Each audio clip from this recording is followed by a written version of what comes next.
Hey, yo, I want to talk about Edge of Eternities, and I want to be real with you. I've started production on this video earlier than I normally would, mostly as a palate cleanser because in recent months, yeah, there have been a lot of products that have come out that I felt the need to complain about, and I really couldn't care less about Final Fantasy either. So today I want to look forward and talk about a product that isn't out yet. Edge of Eternities, and I'm very sorry to that one commenter who asked me to stop blaspheming and swearing. But fuck this! And before you click off, I want you to hear me out as you may be surprised as to what I mean. It's the negativity which is already surrounding this set that I'm saying that about, and I'm not going to add to it in this video here.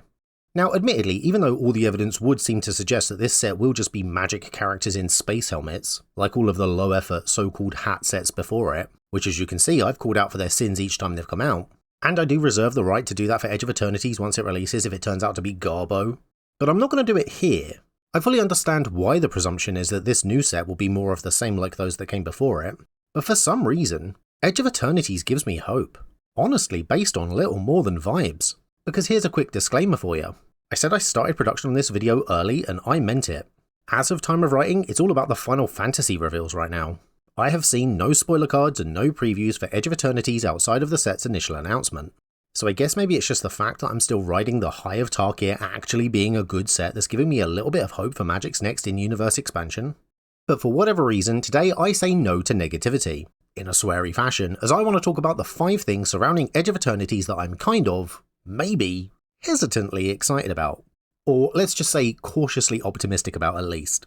And as I said, I started production on this video early, so I'm including this section here to add on screen any reveals or breaking news that have come out about the set since I recorded this part, but before I edited it, which will undermine today's positivity. Maybe by the time this video releases we already know if the set is bad or controversial, but if not, on screen will most likely be pictures of animals instead, probably wearing clothing knowing me. But if there is important news then I'll have to talk about it later because right now I'm living in blissful ignorance. Either way, here's a pug. Now, the Red Bobcat is still a salty bitch, so my positivity will be steeped in cynicism. It was actually difficult for me to fight that YouTuber urge not to frame these 5 things as potential positives instead of flipping them round and saying, "Hey guys, here's the top 5 ways Edge of Eternities could disappoint." Which as a statement would still be true, just from a different perspective. Also, I want to say these 5 things aren't actually anything major. I don't know anything more about the set than you do currently, so if you're looking for reveals or breaking news then this isn't the video for it. Today I mostly just want to speculate and discuss some potential positives that this set could deliver if done right, so that if like me you're on the fence about Magic's future or just feeling a bit ground down by it all, well then maybe my hope is contagious and by the time you're finished listening to me here you'll have reason to kind of, maybe, hesitantly be cautiously optimistic about the set too. Because it's a game, we like it, so let's have some fun and get upbeat as we talk about. Number 1, Tarkir was pretty good, wasn't it? And I realise that's a mental place to start when talking about Edge of Eternities, but having WotC prove that they can make a decent in-universe set gives me hope that they can do it again. I talked about how important consumer trust is in this video, which as most of you pointed out in the comments WotC don't really have right now, but that's how you build it. Put out a decent set we can celebrate and then do it again and again until your customers have faith that they can expect a similar kind of quality as the new norm. And I am not talking about gameplay, which yes I acknowledge is always pretty decent. You may have been a fan of Duskmon, and I use that as an example because it was actually one of the more well-received sets in recent years. But if you are part of this community, you have to admit that not everyone was so on board with that set. There were more than a few people that weren't a fan of it regardless of how well it played. But Tarkir in comparison was pretty good though. More positively received by the larger community and with more people on board for what it was doing.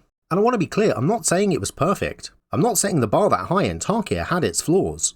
Some of the world building was wonky, some of the characters got done dirty. The narrative was yet more Gatewatch nonsense, with the actual events affecting Tarkir happening mostly off-screen. The physical set had both stock issues as well as some really bad printing errors, but the bar has been so low lately for in-universe sets that I'm still happy to say that Tarkir had enough positives that it was still a win in my book. A realistic one where we can acknowledge the bad parts, but in my opinion they're outweighed by the good. And Tarkir was so much of a win in fact that I'm now expecting that Edge of Eternities can follow it up. They've proven they can do it, so do it again.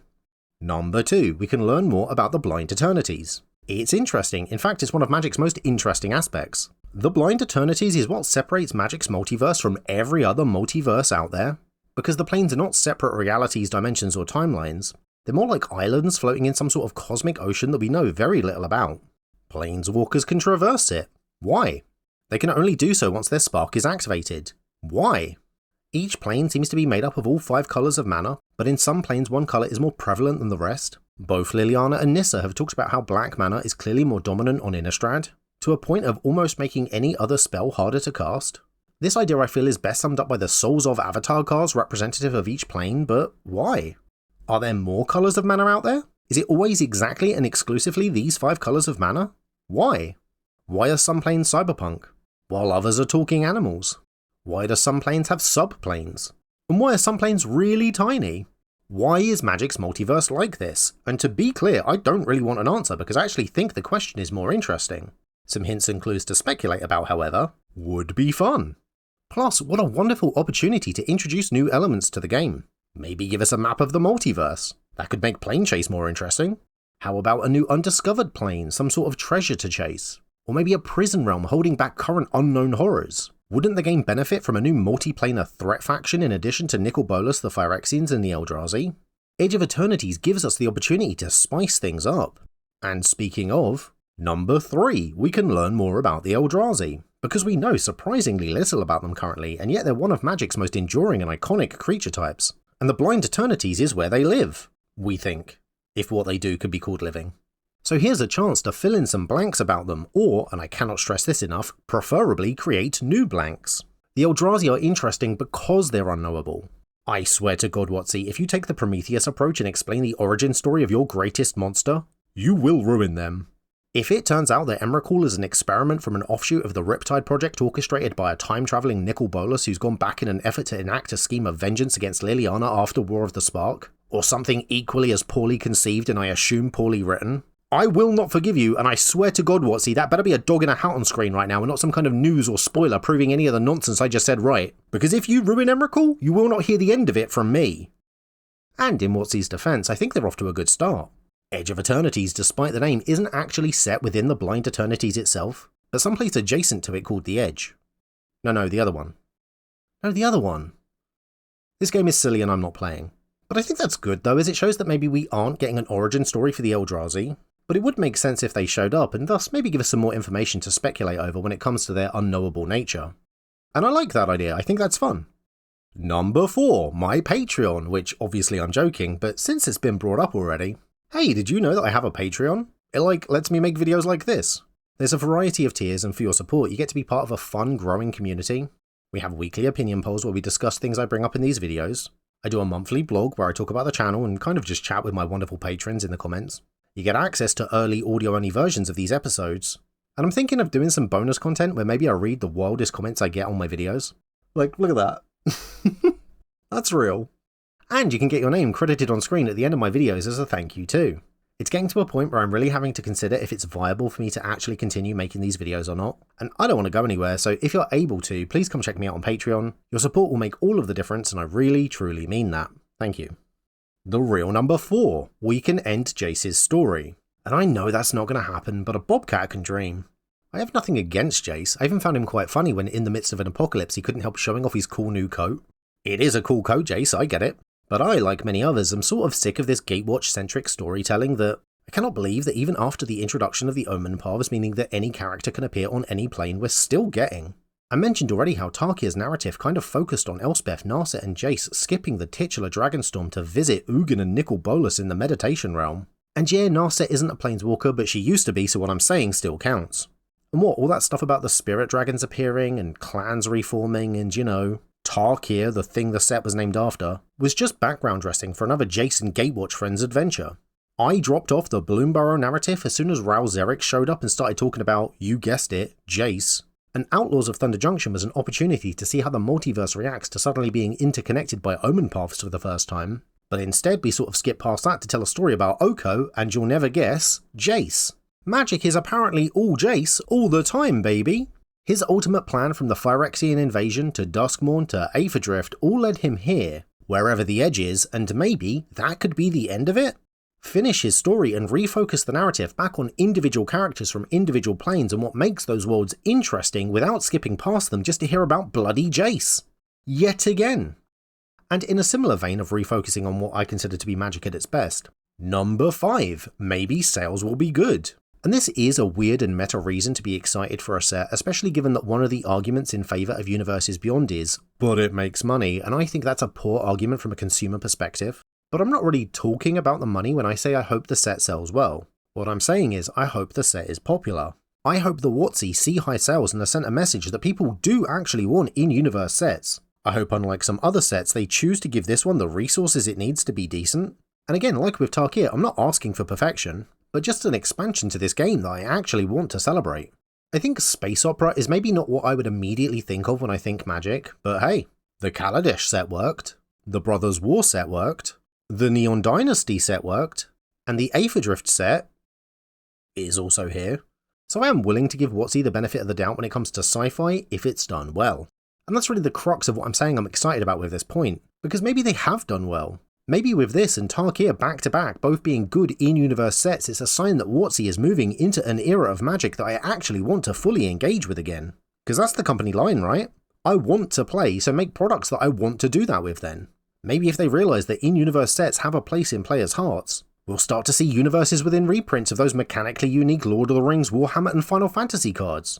Maybe they'll do a physical print run of that in-universe Spider-Man set that's coming to Arena. WotC say they make Universes Beyond sets because people are willing to buy them. Well, maybe Edge of Eternities can prove to WotC that people do want to buy in-universe sets as well, and that maybe they should give Magic's own IP more importance going forward.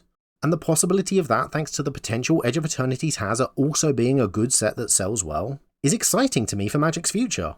Hell, at this point, Magic's soul. So that's my list. Notice none of the points are about mechanics or gameplay, which I think is interesting that it's not something I care to mention, because like I say, WotC always tend to do pretty well in those regards anyway. One of the common criticisms I get when I point out the flaws in a set is that the gameplay is good, so I should shut up because the flavour doesn't matter. But if that were true, Murders at Karlov Manor wouldn't have bombed as bad as it did. So those are my 5 reasons as to why I'm cautiously optimistic about Edge of Eternities, and maybe, because until it's out anything can happen with that set, you could be cautiously optimistic too. Has news come out that's already given us reason to be mad at this expansion? Or is there a dog in a hat on screen? I guess let me know in the comments below. Are you looking forward to Edge of Eternities? Are there things that you're excited about that I haven't mentioned? And has anything I said here changed your thoughts and feelings on the set? Let me know. And look at that face, I can't look at it without smiling. Thank you very much for watching this video, and thank you to everyone that supports me, like Eggboy the particle that permeates all existence, Wanpako Jozu, Miss Murder, a random Patreon, and the rest of my patrons whose names are on screen now. I'd also like to shout out all the various users of Unsplash who, like the heroes that they are, upload their photos of dogs wearing clothing for people to use for free. Best website of all time, for real. That dog's face brings me such joy. Anyway, I'd also like to thank the sponsor for this video, me and my Patreon page, where you can get your name credited on screen too. Check it out in the link in the description below. Hit the like button, leave a comment, install an ad block, and most importantly subscribe and share this video with a friend. Hit the notification bell and do all those things the algorithm loves. If you agree or disagree with any of my points, or you want to see me do a video on another subject, let me know and I will see you next time. If it turns out that Emrakul is an experiment from an offshoot of the Riptide project orchestrated by a time-travelling Nicol Bolas who's gone back in an effort to enact a scheme of vengeance against Liliana after War of the Spark, or something equally as poorly conceived and I assume poorly written, I will not forgive you, and I swear to God, WotC, that better be a dog in a hat on screen right now and not some kind of news or spoiler proving any of the nonsense I just said right. Finish his story and refocus the narrative back on individual characters from individual planes and what makes those worlds interesting without skipping past them to just hear about bloody Jace.